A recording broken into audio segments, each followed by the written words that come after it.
প্ৰফুল্ল গোবিন্দ বৰুৱা ডাঙৰীয়াই ইহলীলা সম্বৰণ কৰা বা আমাৰ মাজৰ পৰা আঁতৰি যোৱাটো অসমৰ অকল সংবাদ জগতেই নহয়, অসমৰে এটা বৃহৎ ক্ষতি। মই যি ফিল কৰোঁ, মই যোৱা 4.5 বছৰ তথ্য আৰু জনসংযোগ ডিপাৰ্টমেণ্টৰ মন্ত্ৰী হিচাপে কাৰ্যনিৰ্বাহ কৰিছোঁ।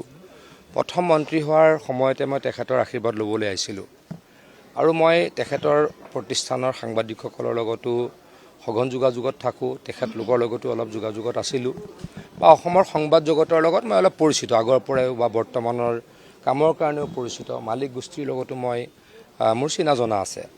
কিন্তু এটা কথা মই ফিল কৰোঁ, ট্ৰিবিউন গোষ্ঠী বা দৈনিক অসম গোষ্ঠীৰ সাংবাদিকসকলৰ যি স্বতন্ত্ৰতা, বাকীসকলৰ অলপ হ'লেও কম, অপ্ৰিয় হ'লেও সত্য কথা এটা কৈছোঁ।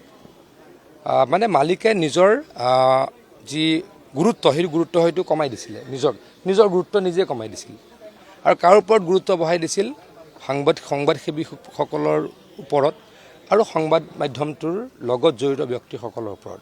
মানে এইটো আছিল আত্মত্যাগ। সাধাৰণতে কি হয়, মই যদি কোনোবা এটা গোষ্ঠীৰ মালিক বা মোৰ মালিকাধীন গোষ্ঠীটোৰ মই সম্পূৰ্ণখিনি ক্ষমতা মই নিজে ৰাখিবলৈ চেষ্টা কৰোঁ, এইটো এটা নিয়ম। কিন্তু PG বৰুৱা ছাৰ বা তেখেতসকলে কি কৰিলে, তেখেতলোকৰ ক্ষমতা তেখেতলোকৰ সংবাদ গোষ্ঠীত কমাই তাৰ লগত জড়িত ব্যক্তিসকললৈকে গতাই দিলে। গতিকে তেখেতলোকৰ এই মহানতা, এই মহান ব্যক্তি এজন আমাৰ মাজৰ পৰা নাইকিয়া হোৱাটো আমাৰ কাৰণে বৃহৎ ক্ষতি। তেখেত য'তেই নাথাকক, তেখেতৰ আত্মাই সদ্গতি লাভ কৰক, ভগৱানৰ ওচৰত প্ৰাৰ্থনা জনাইছোঁ।